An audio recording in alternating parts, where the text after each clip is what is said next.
Are you a farmer or butcher ready to master direct-to-consumer marketing and meat success? Then you're in the right place. I'm Jared Aachen, the founder of ChopLocal. Each episode of this podcast features interviews with farmers and butchers who have built successful direct-to-consumer meat businesses, and they're going to share their secrets for success with you. From actionable tips to inspiring stories, this podcast has ingredients you will need to succeed in the meat business. After the show, be sure to subscribe, leave a review, and follow us on social.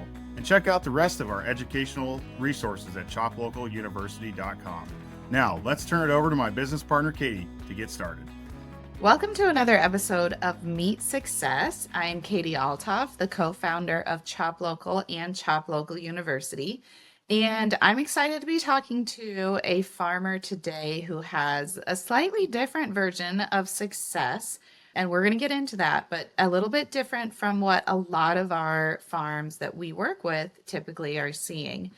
So I'm joined here today with Sam from Sweetwater Farm and Ranch, which is in, is it Northern California, Central California? I guess this is a good place for Sam to jump in and tell us about the farm. That's the funny thing about California, right? Is I think people don't understand how tall it actually is, right? Like Texas is kind of a big cube in a lot of ways.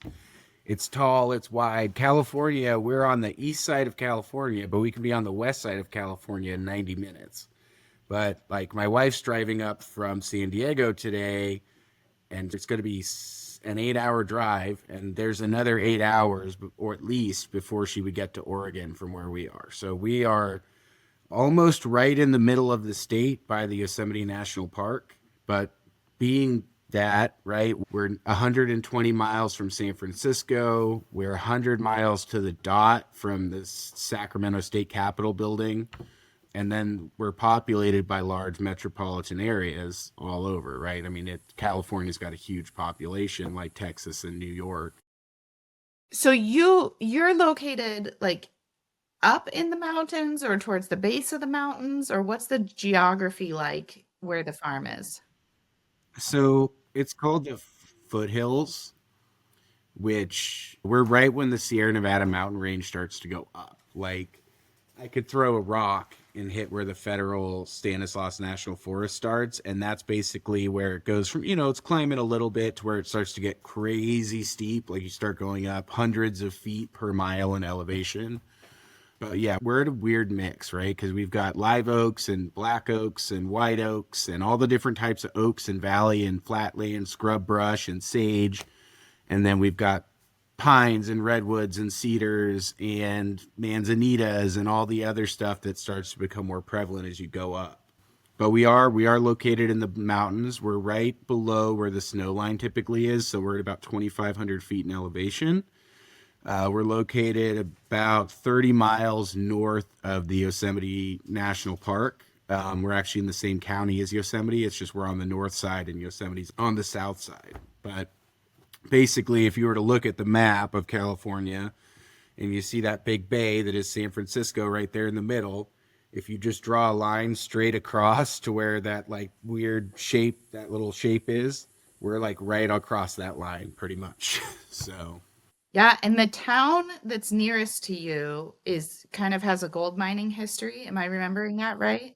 I mean, all the towns in the mountains have a huge gold mining history, but the Columbia State Historic Park was originally going to be the state capital of California, and it was 13 city blocks by 1857. And when I say city blocks, I mean like New York City blocks. They were huge. And the mining laws changed, and they tore down all of everything and just mined under it, but there's still a state park that's also a functional town. The house that I live in was originally put up as a cabin in 1850, and then by 1857 they had struck it rich in gold on the gold mines, so they added a second floor and 2 wraparound porches and a bunch of other stuff. But it's cool. I've got a hand stacked rock foundation, so that's got its pluses and minuses for sure. Yeah, it's very cool though. There's a lot of historic stuff from the gold mining time out here that people have worked hard to preserve because it is really interesting. And people love to tour it. So that's a big part of our business model, actually, which we'll get into later. But basically, I'm Sam from Sweetwater Farm and Ranch. Probably should have said that sooner. We specialize in California Berkshire pork, so it's pasture raised the same way that the fancy pork in Spain is raised, but we're doing it with the British Berkshire, and we're doing it in the Central Sierra foothills of California, right? So like there's California wines and all this stuff from California.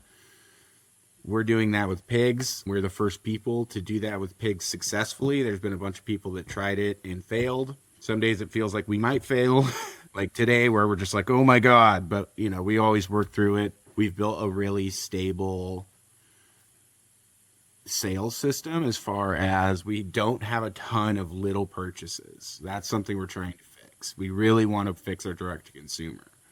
But we've been so heavy on the restaurant industry because there's so much tourism in California, especially where we live, that it makes for easy turnover on accounts. So we see a lot of standing orders for accounts that are $500 a week or $500 a month, or like we have guys that are $5,000 to $10,000 a month, right? We service a couple of casinos, and those guys sometimes some months are 1,000, some months are 10,000. And then, there's supply chain maintenance, which I know, especially for cattle guys, is rough, right? Because it takes a long time to grow a cow. They don't have a lot of babies. They're big, right? So supplying consistently for restaurants can be an issue, which is something that's easier to handle with hogs.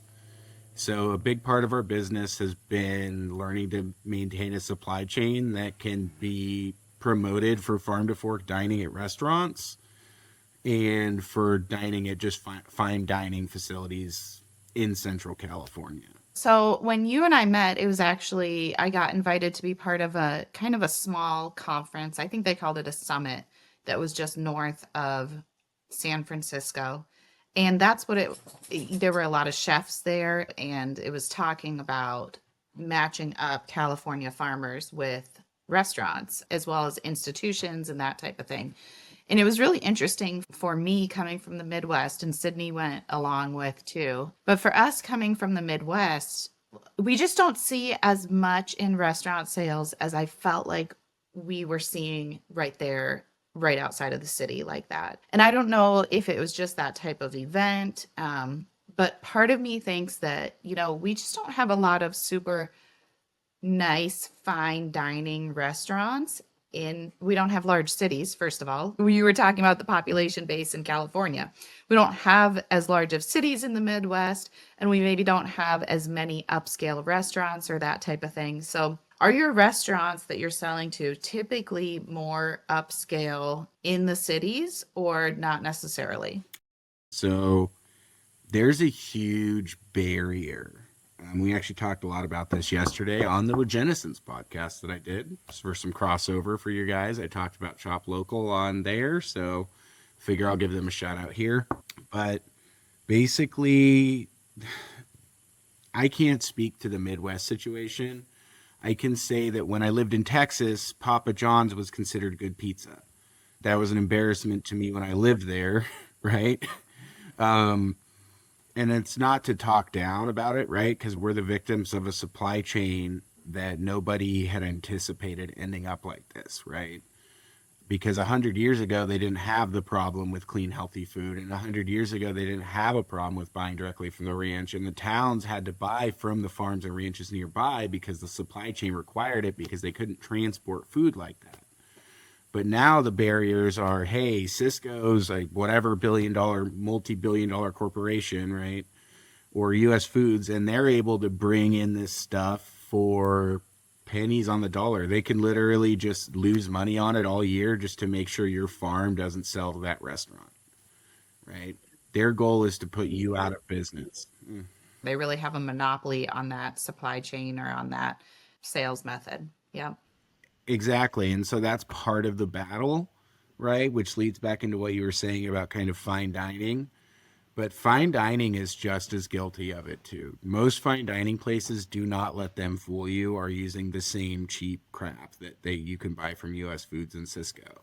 They may say something, but most of the time it's not true. And so we work with everything from greasy spoon diners, like you'll see all over the Midwest and Texas, all the way up to multi-Michelin star, ultra fine dining, $500 a seat restaurants in San Francisco and Sacramento, right? I mean, we work with everybody, and part of that is being flexible. Part of that is trying to figure out, hey, and as every rancher knows, I don't just have center cut loins and bacon and prime rib, right? I have pork butts and feet and tails and fat.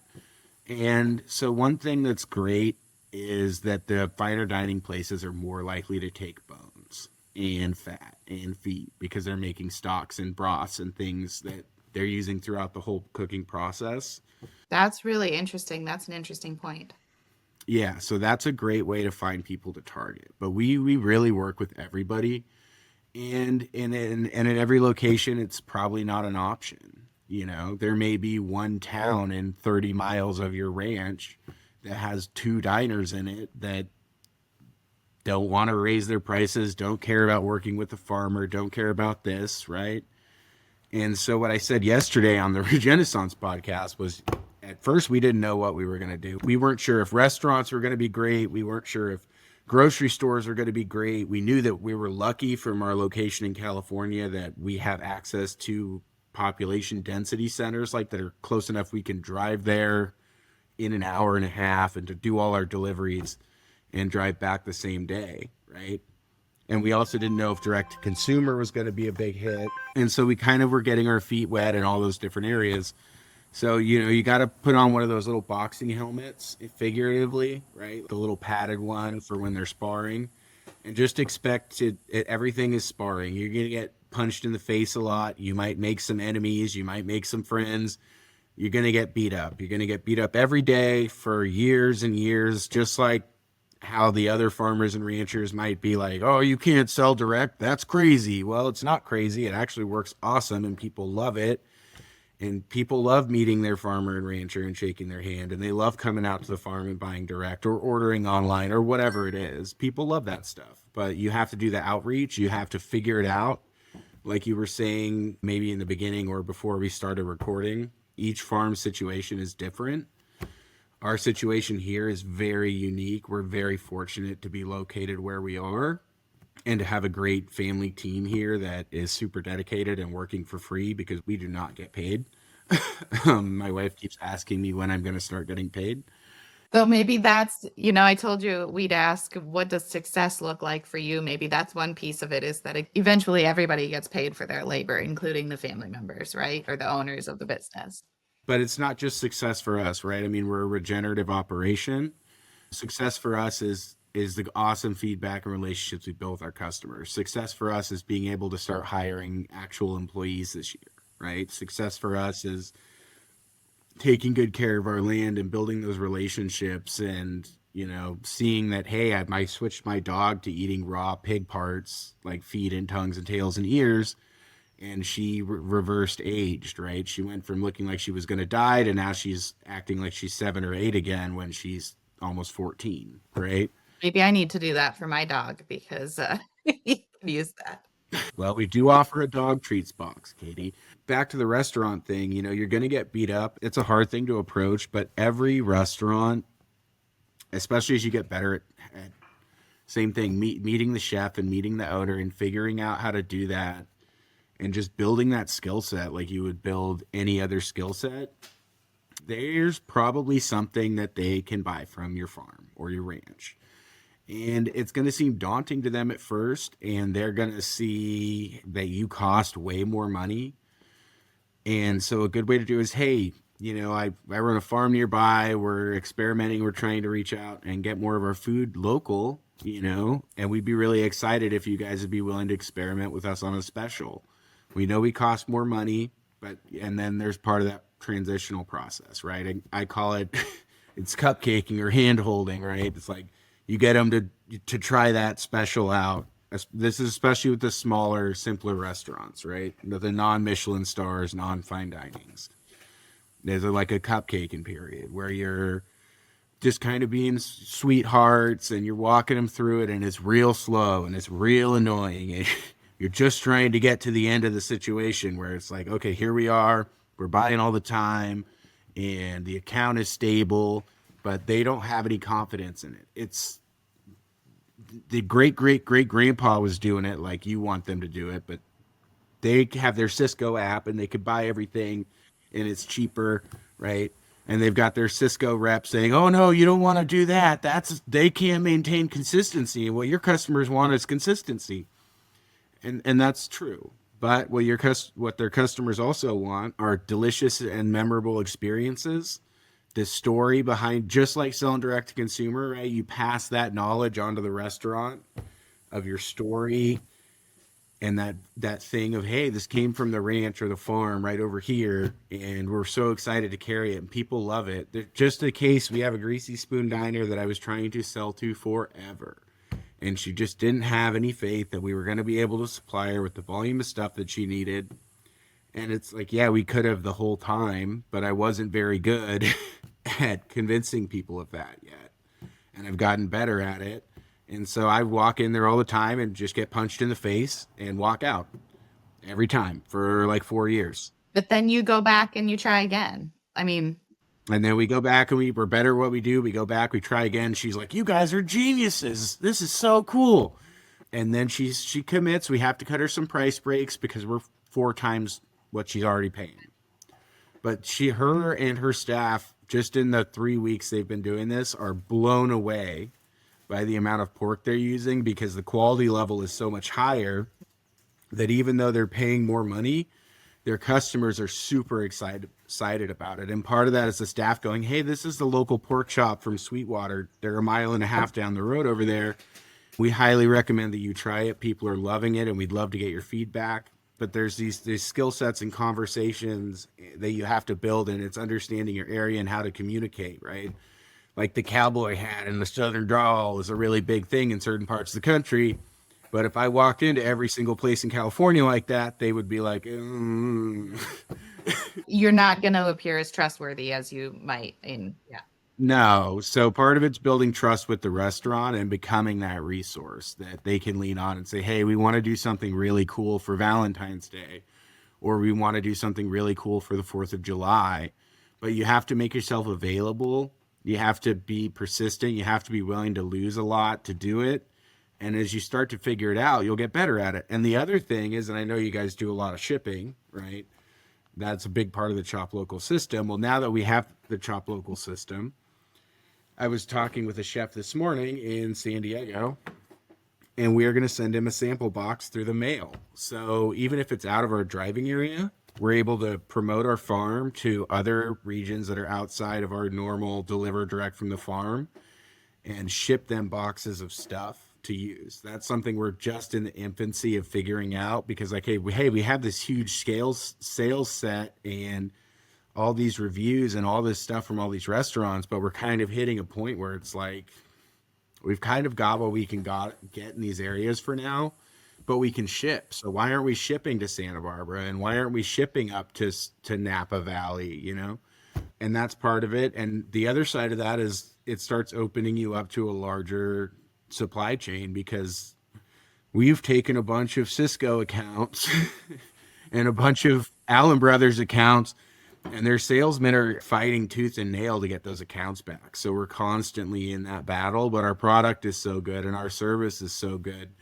And our relationship with the chefs, right, that we've built, they have a ton of trust in us, and they would rather spend the extra money to buy from us at the farm and have that relationship than to buy from that rep. But it's getting that process started that's the hardest part. But once it gets going, they're just like direct consumer. It's loyal for life, right? They're going to get it from you if they can get it at all. Yeah. So tell me if I'm understanding this correctly. When you are doing the first deal with a restaurant, and maybe you've talked to them several times, you've been working on this for a while, sounds like there's quite a bit of upfront work to get it going. But then it sounds like you are also discounting the products, maybe even taking a loss on the products in order to get that first deal. Is that correct? There can be a bit of that. I like to remind, it can take up to 40 touches with a customer to get that first order. I've been closing a bunch this last 30 days that I started working on before we ever met back in January and February of 2024. So yeah, there's that initial deal. It could look like anything, and you may have to have that conversation with your customer at some point. Say, hey, guys, just so you can see that this works, I can't price match Cisco, but I can come down to X, right? You don't want to tell them it's what it costs you to make it, but you want to say, hey, I'm losing money selling this to you, but I want you to see that it works and that it's going to bring you more customers, and they're going to brag about what a great experience they had here. And they're going to be hooked on this product and hooked on your restaurant because of the amazing experience that you guys provide and that we were able to help you provide for your customers, right? We don't want to be a salesman. We don't want to take their money and run, right? We want to be an asset in that restaurant's toolkit that they can roll out to create awesome experiences for their customers that really allows them to increase repeat business and increase sales volume, because you're never going to beat them on price. I love that. And you used the phrase earlier, you said experiment. We want to do an experiment for Valentine's Day or something like that. I like the way that you phrase that. And then that idea of creating that delicious and memorable experience that you said, like you said, is going to keep them coming back, keep those customers coming back. So, And then what happens is that the special ran out, right? And now the customer comes back and they're like, well, do you guys still have that pork chop? And they're like, well, no, that was only for Valentine's Day, right? But then you start getting phone calls and text messages from owners and chefs saying, hey, what do you have? What can we get? Our customers are asking for it. We had a client across the river that they ran a pork chop from us forever. And it got to the point where it was like a legendary thing. They were selling just an unbelievable number of them. People were in love with it. They were selling so many pork chops there that people were starting to buy from us online to try to do that at home, right? So it's also a marketing tool for you. You can say, hey, I'm going to give you this discount, but I need you to put my farm's name on the menu or on the chalkboard or whatever it is. And you really just want to be providing value to the restaurant. And a lot of them are going to see that value as price, right? And you have to be very upfront that the value you can provide directly from the farm with a superior product is not price. The value you're providing is a memorable experience for the customer and a really cool story that makes them want to keep coming back to that restaurant. so every spring and fall, we host a webinar series, free educational events for farmers and butcher shops that are selling direct to consumer. Sydney, tell us a little bit about our spring 2025 webinar series that we have planned.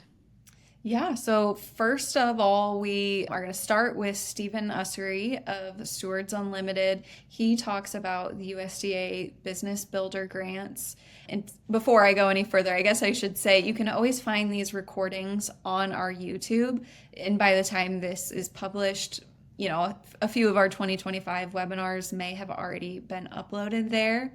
But then after Stephen's webinar in February, we will be talking about how to get people to buy from your online store. I feel like that's a huge conversation we have with our farms, but also tons of just, you know, farms and butcher shops we talk to across the country. Like, I have this online store, but everybody just keeps texting me or saying they want to meet in person or whatever it is. And so we're going to talk about lots of different strategies to get people to actually use your online store so that you're not having to field all those calls and messages and Facebook comments or whatever it may be. And then in March, we are actually going to be having Sierra, our marketing specialist. I feel like we've mentioned her. Sierra will be talking about social media strategies. And so I know we've kind of talked about social media in the past on webinars, but she's going to take a little bit different of an approach. She's really good at Reels, so I know we're going to have her talk about that, but just some other strategies that she sees success with. So I know that one will definitely be popular. And then our last webinar of the season will be about how to turn your farmers market customers into year-round customers. We feel like that's a good timing. I know a lot of our vendors are starting to think about farmers market season in that April timeframe. And so we're going to walk through some methods to kind of convert those customers into purchasing from you year round. So we're really excited about this lineup of webinars. We definitely think they're going to provide a lot of value, and we're just really excited to be able to connect with those farms and butcher shops through this series. So like I said earlier, you can always find our recordings on our YouTube channel, and you can get registered as well at ChopLocalUniversity.com. So when you're making your contacts at the restaurants, is it typically the chef as opposed to like the manager or the owner? Or I know sometimes it might be one and the same person depending on the size, but I suspect maybe the chef understands that idea of creating this amazing food experience, or values that idea. Not necessarily. I would not say that's always the case. A classically trained professional career chef, they all about it. They get it. They know it. They want to do it. A lot of times they just don't know where to look, right? So when you run into those guys, it's like just clicking, right? Things are moving. Things are popping. They're putting in orders. It's usually a pretty quick experience. Other times you're going to run into chefs where it's like, this dude just got out of prison and he's only here because his probation officer made him be here, and that's where you got to find the owner, right? And then you're going to have a battle because that guy's not a professional chef. So a lot of times if you're having trouble with the chef, you can get through to the owner, right? But we've had situations where the owner really wants it and the kitchen team does not want to deal with it. And so what happens is that it ends up failing, at least in the short term. But the other thing is when you have a kitchen staff that doesn't want to deal with stuff, those guys tend not to be employed there for that long. So if you just keep coming back, eventually there will be a better chef there, right? So that's part of that touch point, right? Just keeping in contact, keep making your face. Hey, that's Sam from Sweetwater, or that's Billy Joe Bob Sue from Backett Ranch or whatever, like it, it doesn't matter, but you just keep making your appearances and keep learning this crew and try not to be annoying, right? Come and get a cup of coffee, sit down, see if you could talk with anybody. I also may have had a slightly unfair advantage from having dated a bunch of waitresses and understanding how to sneak into a kitchen. So there's a lot of times, especially in the beginning, where I was just sneaking in the back of the restaurant and asking for the chef with my little binder, and they thought I was the health inspector. So they were getting me right to who I wanted to talk to. We actually had a bunch of our initial sales happen just because of that. Most restaurants kind of work the same, right? There's a couple back delivery doors. You can kind of slip through and dress sort of nice with your binder. Ask to talk to the owner, manager, or chef. Sometimes you have to go up to the front, but usually they don't want somebody with a binder standing by the hostess either, because that looks bad, especially if they're open. Get yourself a clipboard and yeah, right? Yeah, exactly. A pen. So they'll tend to send you in the back and you could talk to who you want to talk to. As far as that, I would also say just look people up online, emails and phone calls. But that's the nicer places are emails and phone calls to get those first meetings, right? The cheap places tend to be sneaking in the back door, trying to get a quick conversation with the owner. And that's where you're getting beaten up a lot at first until they know who you are. And then it goes better. A lot of work up front, but then obviously, it pays off in the end. Is that what you would say? I would say that, yes, it definitely pays off in the end. I would say that, like, for us, where we're so restaurant focused, it's like 120-day turnaround from the time an animal is slaughtered, right? To a 120-day turnaround on production is the amount of time that it takes for that animal to be slaughtered, processed, delivered back to us, resold, and then the money comes back to us, right? That enough times that it's now paying for itself. As you know, Katie, we had a banking hack last July trying to switch from barn to door to, and it was this whole mess. So we actually had to stop production late last year. So we're at about day 90 of that cycle right now, and things are playing out about how we would expect them to, right? But I think it's a really great place to be at. I think for a lot of farms, regardless of where you're located, building those relationships is huge. Chances are you're already going to a diner on Sundays anyway, right? So you probably know somebody. So just have that conversation. Say, they don't already know. See, hey, can we come in here next Tuesday, talk to you guys about maybe trying some of our steaks out or whatever, right? Another thing we do is I always bring free samples, right?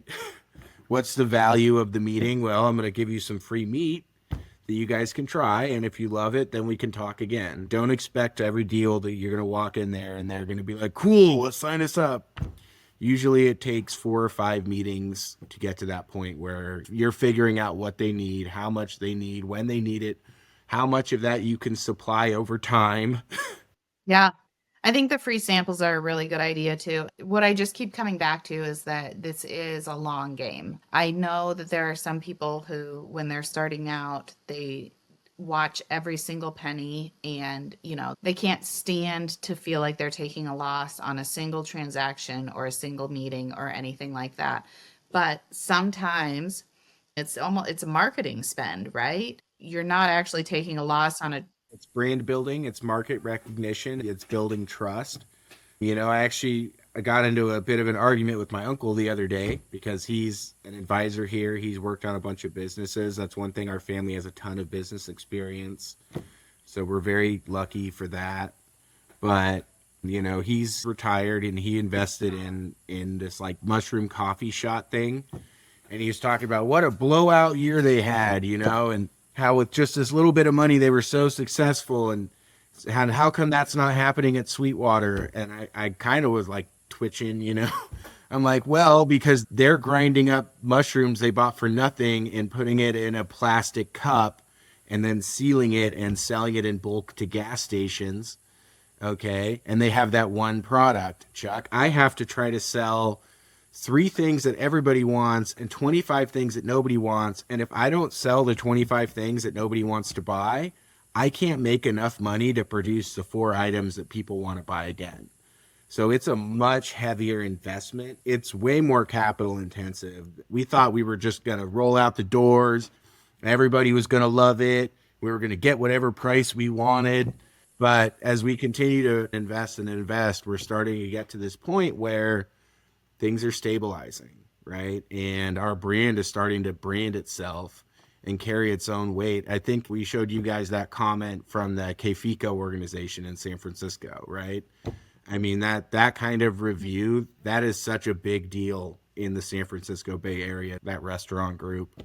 So that kind of review from them is huge for us. But it didn't start out there, It's been a lot of investment and a lot of bringing stuff in for them to try and a lot of sitting down and spending an hour talking to the chef and going in there and having dinner with them and stuff and sharing that experience with the restaurants specifically is huge, right? And I would say, and I said it yesterday, for kind of us from the farm to fork thing, right? We want to encourage people to go meet your farmer, go meet your rancher, go shake your rancher's hand. But from the farm side, hey, go meet your customer, go shake his hand, right? If you're dealing with restaurants, go meet your chef, shake your chef's hand, shake the restaurant owner's hand, build that relationship up because that's how you do that. And it can take a long time. Like I said, we've had customers that it's been back and forth for 12 months trying to just get enough meetings in place to where we can start getting orders on it. And we're finally rolling those guys into our system. Do I wish we had walked in there and in 1 or 2 meetings it was good to go? Yeah, dude, totally, because that would be, a good amount of money that I would have made instead of being like, I don't know what I'm going to get paid, honey, but it's fine. Luckily, we bought these reusable diapers, right? So Don't worry, we've got a stone foundation. It's been here 150 years. It'll last, right? Yeah. yeah, don't worry about the hole in the roof where the square nail rusted out of the tin. We'll just get up there and we'll patch it. So, right, we're not rich by any means. We're not making a ton of money here. If anything, we're losing money a little bit at a time, right? But as we build our brand, we can see that hey, just the restaurant thing is working. And now we're in a position where we're making so much off our restaurant stuff and we're gotten so good at it.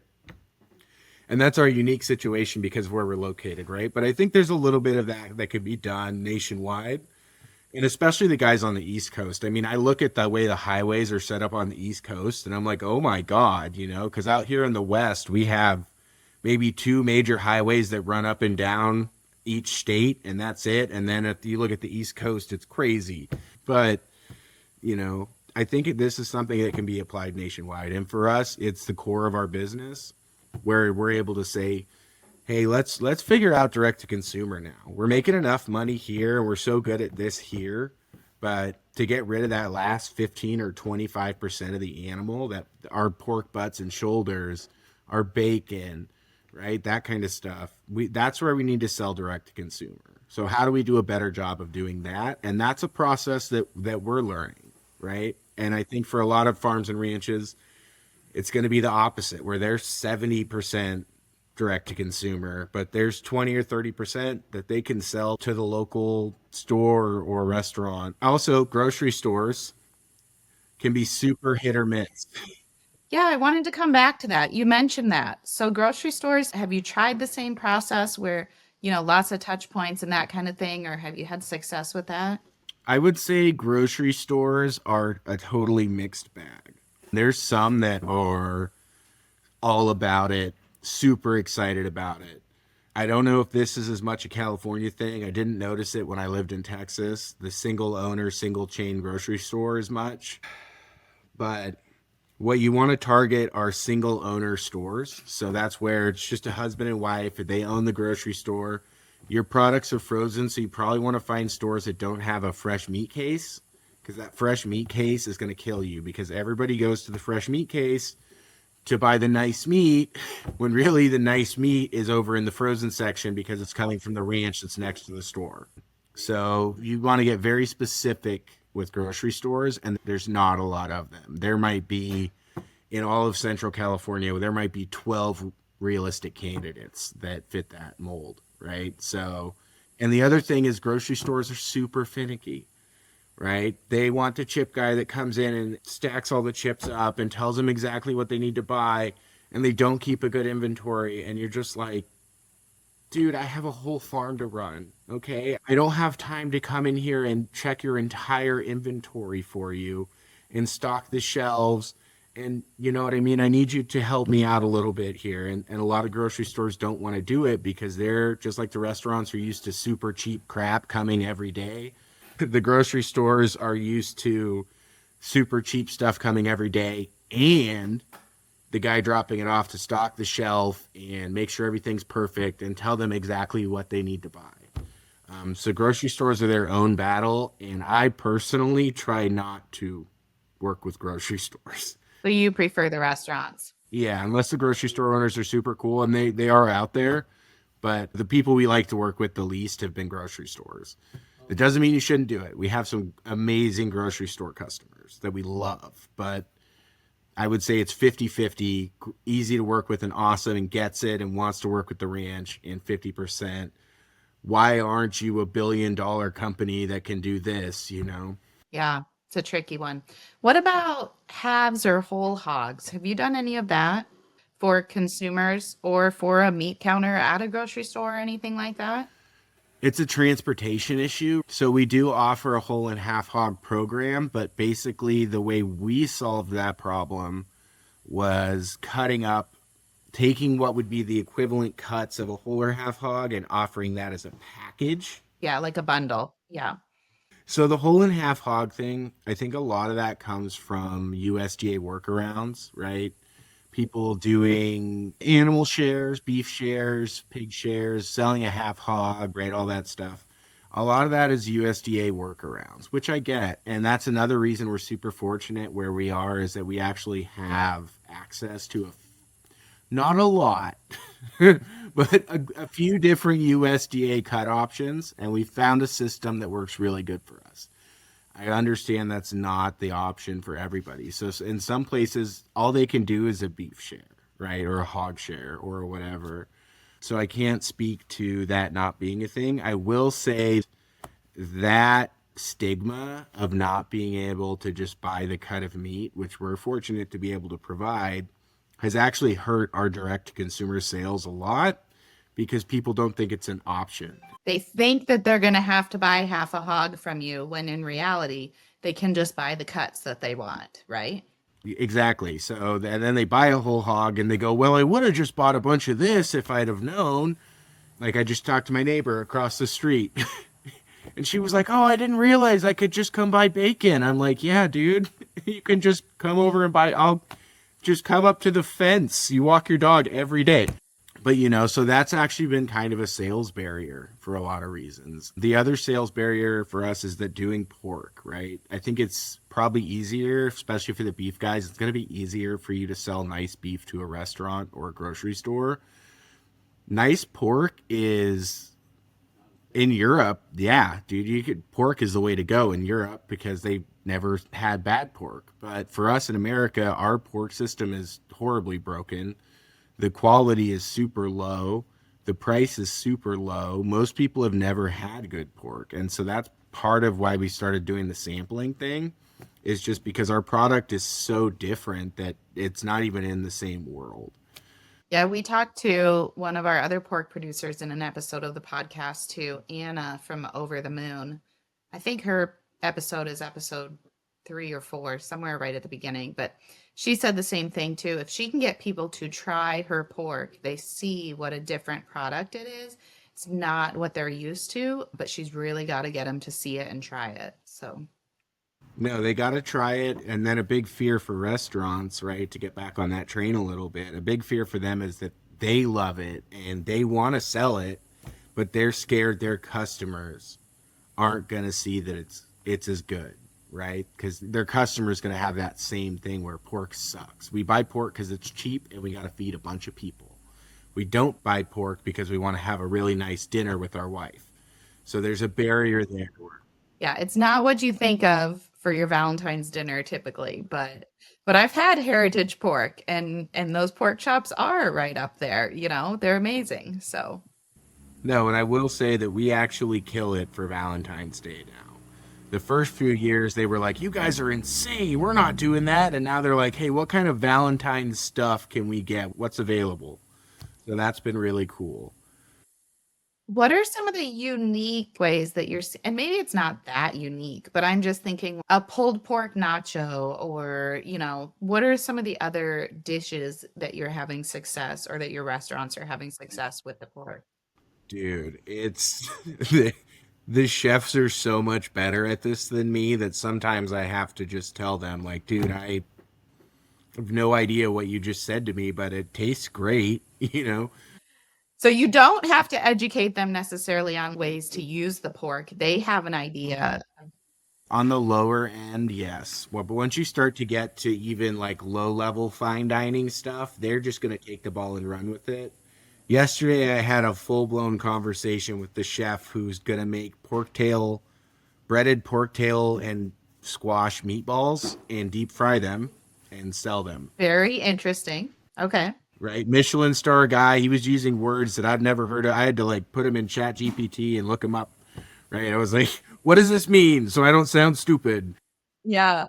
Oh, that's funny. So there's stuff like that, or like a great one to recommend if you're doing any kind of fine dining restaurant sale attempt. And if you're a pig farmer anyway, or beef, they love oxtails, which are pig or cow tails. And they love oxtail ragouts and sauces for pasta dishes. That's an easy one that sells a cheap introductory product.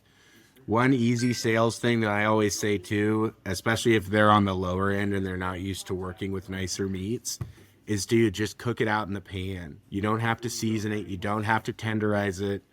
Throw some salt on it, fry it up in some butter, eat it like it is. Or my sample box will have all different parts of the animal in it. I'll have a feet and a tail and a pork chop and a pork belly square and whatever. And I'll be like, hey, I brought you all this different stuff from different parts of the animal. I want you guys to be able to experiment with this stuff and see the different flavor profiles from around the animal, because there are so many ways this stuff can be used. That variety in the sample box is such a smart idea. Well, it's letting them, especially because we work with a lot of guys and they're used to bringing in that whole animal carcass and butchering it, right? And we don't offer that. So our solution is, hey, try all the different parts of the animal. We can actually save you guys some labor in the kitchen by just bringing in the parts or the whole that section of the animal. Like we can do a whole center, and we've done whole legs with the foot on it, but we just don't have any way to transport a whole carcass. But it's letting them try different parts of the animal, and great easy recipes. St. Louis short ribs, if you can find a butcher that makes those, they sell super well, especially if you have a heritage breed. We just had a guy that he bought a bunch of them, and he cooked them up, like half cooked them in his kitchen, and he got them to where they were tender. I mean, they were already super tender, right? But he was literally pulling the bones out of them by hand, and they were staying together, and then he was cutting them, and he was basically making McRibs for his Valentine's Day like bar special, right? So all the couples that came into the bar that didn't have a reservation, that was on the bar menu for the restaurant. I thought that was so cool. But there's a million ways to skin that cat, you know? It's great to have ideas, but I would say the more you do that, the more you'll learn about what different chefs are doing with your specific protein product. And that's where you're going to have more ideas. When I have a chef and he wants to use one thing, and I don't understand that much about what I'm talking about, I'll say, well, we did have a restaurant over in this city, and they were using the same cut and they saw a ton of success with it. Well, I'll ask that chef if he can send me his recipe. Maybe that'll help with your kind of creative block here on how you want to present this to your customers. And that's building trust with both clients, right? It's becoming a resource that they can leverage because chefs get writer's block, right? And good chefs get writer's block, and they need help, and they're supposed to be in charge of the kitchen. So they can't always be asking the lower level guys what to do, and they want to seem in charge. And so be an asset in their toolkit and say, hey, let me ask around and see if I can get some cool recipes for this, and I'll text them over to you, right? That's a great idea. Along with that, do you find, like on your Instagram, I know you have some basically reviews from chefs, or they will post a picture and they'll tag you and things like that. Do you have kind of a system for like getting recommendations from chefs, or do you like, are there a couple that you can turn to? And if you're talking to a new one, say, look, I know that this may seem risky to you, but if you reach out to so and so over at this restaurant, they'll tell you all about working with us, and anything like that. One upside of like selling in the Bay Area of California, because I'm sure there's other Bay areas. One upside of selling out there is there's a few restaurants that are legends, 40, 50 years old, been buying from farms direct the whole time. And when we come in there, but that farm they used to buy their pork chops from went out of business or got consolidated or whatever. And we came in there and we just kicked out this fancy European stuff they were buying and replaced it with good old fashioned American stuff. And they love that. But also, we're able to take those references and because it's a competitive area, so they all know about each other. And say, hey, well, we're already doing business with here. I mean, one of our marketing emails, like my template, says, hey, we work with Chez Panisse in Berkeley, and we have had a great experience working with the Boulevard in San Francisco, and X and X and X and X, right? And that's kind of especially in the finer side of the culinary world, there's not as many of them, and they're very aware of each other. So that social proof is really, really meaningful. That's making me think, Sam, we should add a page to your website that about some of these restaurants or some of these, if we can get quotes from the chefs or something like that too. I think that would be powerful for your direct to consumer customers. I would hope. Right now, we're trying to figure out how to drive more brand awareness and traffic, and that's a whole thing in and of itself. So that's why I have a meeting Zoom tonight with your team or whatever, that educational Zoom. Well, you're going to get on our webinar tonight, right? I am, because I need to know how to do a better job. But that's a great recommendation that I'm going to send to Chelsea so that she could talk about how we need to do it and then end up making me do it. I love that for me. Chelsea is your sister, right? Cousin. But you act like brother and sister. That's the dynamic I've seen. So that's the joy of being in family businesses in agriculture. We get to actually, from the ChopLocal side, We get to see a lot of that. Brothers and sisters, husbands and wives, dads and sons, all of that type of thing. It's an interesting dynamic. So, No, it's definitely an experience. So they live, my cousin Chelsea, I was born in Southern California, right? That's where my dad was from. But my mom was from Oakland. And my mom, they met, however. And so I hadn't seen Chelsea for like 20 years, up until probably 2018 or 19. I hadn't seen her since I was a little kid. And then we all kind of reconnected. And then COVID happened. And me and my brother had been kicking around the idea of Sweetwater forever, because we're like, hey, we have this 40-acre property in the mountains that we don't do anything with, where we used to raise horses, but now we do nothing. And we think we should raise pigs because nobody raises pigs. Everyone wants to raise cows. And forgive me for saying this, but I'm like, nobody's ever been like, hey, I'm going to go sleep with that pig farmer and marry him because that's so sexy. That's never been a conversation that's ever happened, you know? So no one wants to do pigs because it's not sexy, right? Well, I guess it's sexy in Europe, as my dad is talking in the background, but it's not sexy in America. And so nobody does it. Everyone wants to do cows, and I get it. I want to do cows, but my 40-acre ranch can't support a logistical supply chain of cows. Even if it was 40 perfect flat green acres, right? But we have terrible mountainous rocky terrain that's only good for hogs and goats. And so we started that idea, and we've been kicking it around, and COVID happens, and we were just like, screw it, dude, let's go. Like, let's buy some updated fencing materials. Let's go buy some random pigs. Let's figure this thing out. And so we just started compounding on that. And for the first couple of years we did, in the middle of COVID, when no one could get groceries, we were selling whole and half hogs, right? And then that kind of evolved, and we were like, okay, I think it's time that we try to get a little bit bigger here, and let's try to sell to restaurants and stores and even more consumers. And let's go from doing meat shares or whatever, right? Selling half the pig, and let's it graduate to USDA spec cuts. And that's what we want to do. And it has been a long, painful process, but we learned a lot. We're getting really good at what we do. And while I never thought I would end up here doing this, I do really love what I do. And it's really rewarding to work with the restaurants. It's really rewarding to work with the consumers. It's really rewarding to work with the animals. I mean, our soil has, I wish I'd done a better job of documenting the changes in our soil, but our soil has started out as super red clay that's not really good for much, and it's starting to turn blacker and softer and blacker and softer. starting to look like Iowa dirt, huh? Yeah, and it was just murdered tailing piles 7 years ago that were stomped at horses and all that stuff. So we've actually seen a huge increase in biodiversity and everything else. And it's weird because one year we'll see a spike in an animal species that was never, like this year it's crows.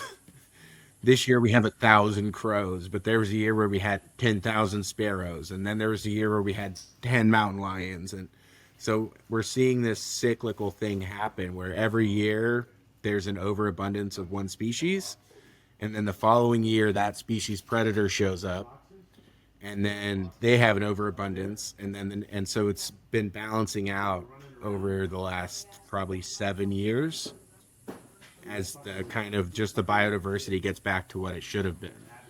I remember when we were out at that summit, somebody mentioned, and then the beavers will come back, and the room like erupted in cheers. Do you have beavers in your area or no beavers?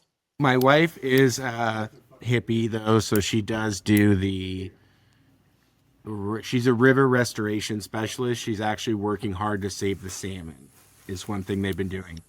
Which they know how to save the salmon, but the government won't let them, which is a whole nother conversation, right? It's like people want to save the salmon, but then the government's like, oh, well, you know, I know that we're paying you to save the salmon, but you're making too much dirt in the water. And they're like, well, we're driving an excavator through the river, so yes, we're making dirt in the water. Are the beavers and the salmon related? Maybe I should know that, but we don't have salmon in Iowa, but we have beavers. So I would think that there is some correlation there. I know that beavers used to be super prevalent on the West Coast, and they're not today. I also saw a video of a guy who thought Fish and Game was intentionally stalking beavers by his house to flood him off his property a while ago, which I thought was insane. I'm like, no, they're just endangered, and they probably, probably stopped shooting their beavers. But I think beavers are super important, especially up here in the mountains where we're at. And the lack of a beaver population has actually decimated our water flows, which is hurting the salmon because it's affecting the floodplains where the salmon spawn. Because the little salmon, they need grasses and stuff to hide in when they're babies so they don't get eaten by bigger fish. So what my wife was doing is they're building artificial berms and stuff in the river and planting it so that there's stuff for the little salmon to hide in, so the populations don't atrophy as quickly and more of them make it into the ocean in the first place. But so the beavers, they make dams, right? And then those dams slow down the water from hitting the ocean, which causes a higher level of water infiltration, which replenishes aquifers, which like for us here is huge. Anyway, so the beavers, right, they build those crappy little dams, but it slows down the water, so more water infiltrates into the aquifer, which like for us, we're on a well, and our aquifer's not going to go dry. It's been here 170 years. Our well's 80 feet deep. Good for us. But most people aren't in that situation. So when you actually slow down the rate at which the water gets back to the ocean or whatever, more of it has a chance to seep in the ground. So you see an increase in plant health, water retention, microbiology improvements. But on the West Coast, what you see is an increase in floodplain density, the slower water flows that are deeper because the beavers or whatever have built all these little dams, creates more fish habitat. So you actually end up seeing better fishing and a better environment and right all the way down the chain. And I think that our ancestors murdered all the freaking beavers to send them to France 250 years ago. So who knows what we've lost today as far as like just natural beauty, because the beaver population is almost extinct. So that's actually, well, most extinction things I don't care about. I care a lot about the beavers. I think they're hugely important. When it affects your farms and your ability, maybe not as much for your farm or ranch, but to have the water that you need in California, which is such a huge issue in the state, that makes a lot of sense.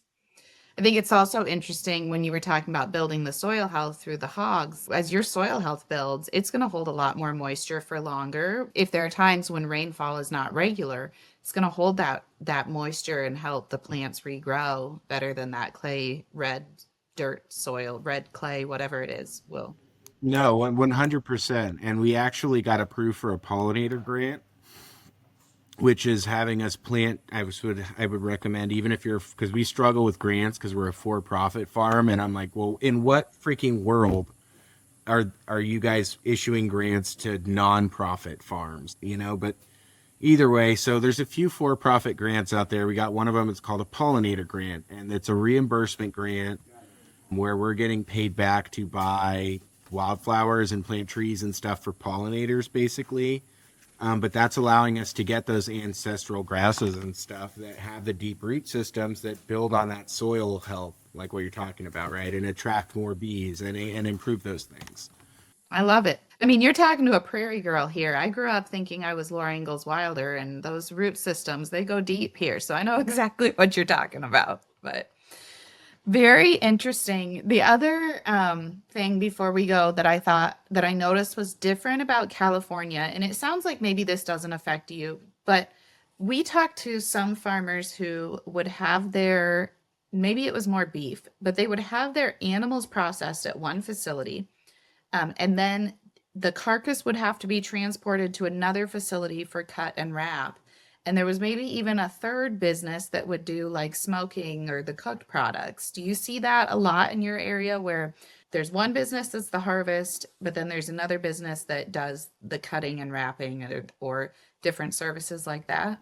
Yeah, actually, that's how our whole business works. Like the salumi program we've been working on that we're going to start rolling out more on ChopLocal, by the way. So we have to raise the animals, and then we transport them to a facility in Stockton, which is a kill floor.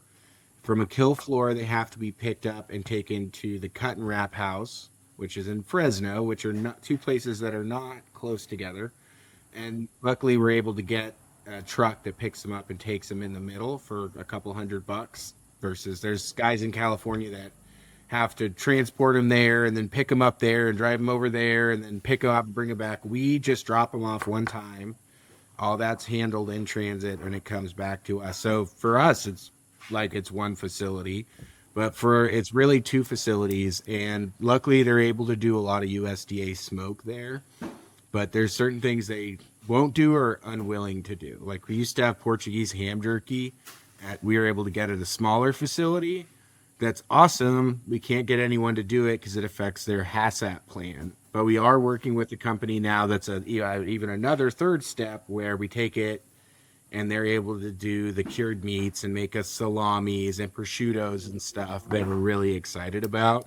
See, that's interesting. Here in the Midwest, at least, and I spent some time in New York this last year too. It seemed like the facility that does the slaughter is also the one that does the cutting and the wrapping. And maybe if you wanted really specialty products, I mean, you could get pork sticks and smoked bacon and hams smoked at the same facility typically. But if you wanted the salamis or something like that, you might have to go to a different facility. But for the most part, it's like kind of an all-in-one deal here. So that's really interesting that it's different in California like that. Well, I think part of that is the economies of scale, right? So California is huge. Like I said, it's vertically huge. It's not super wide. And the reason it's not super wide is we have that huge mountain range running through it, right? Whereas in the central part of America, excluding the Rocky Mountains, you basically just drive and it's relatively flat, which means that these things can be a lot more spread out in that logistical chain. But in California, they basically all have to be up and down the coast because it costs too much money. That's why we only ship west of the Rockies at Sweetwater through ChopLocal, right? It costs too much money to get stuff over the Sierra Nevadas. So there's a lot of stuff happening just in California. And it makes it's more efficient to have one place that just kills everything and then takes it to the cut and wrap house who then distributes it, right?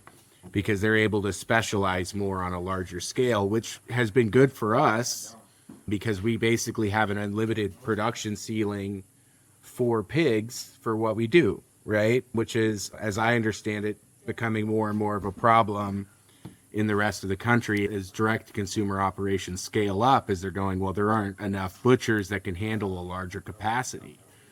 Definitely in some areas of the country, that's definitely true. So it is interesting to see how that is different and how California's handled it. I don't think it was on purpose, Yeah, it just evolved that way, huh? Well, this has been a really, really interesting conversation, Sam, how your business is different, partly because of geography and because of the fact that you're selling pork instead of beef. And I really appreciate that you've taken time to kind of share your experiences and your encouragement for people considering the restaurant business to just keep at it, keep trying, because eventually you'll get those bigger contracts that will pay off for hopefully years to come, right? Yeah, no, and it's not even contracts, it's just handshakes, right? Farmers love handshakes. Well, most restaurants are just handshakes. But yeah, it's super rewarding, especially when you finally you get to go to your favorite restaurant that you've gone to forever and sit down and eat something from your farm, dude. That feels so cool. But anyway, yeah, it's been a great conversation, and thanks for having me on today, Kate. Thanks so much for tuning in to Meat Success. We hope this episode gave you fresh insights and inspiration to beef up your meat marketing. If you enjoyed the show, don't forget to subscribe, leave a review, follow us on social, and share with your fellow farmers and butchers. Have questions or ideas for future podcasts? Reach out to ChopLocalUniversity.com. Until next time, remember, there's more than one recipe for meat success.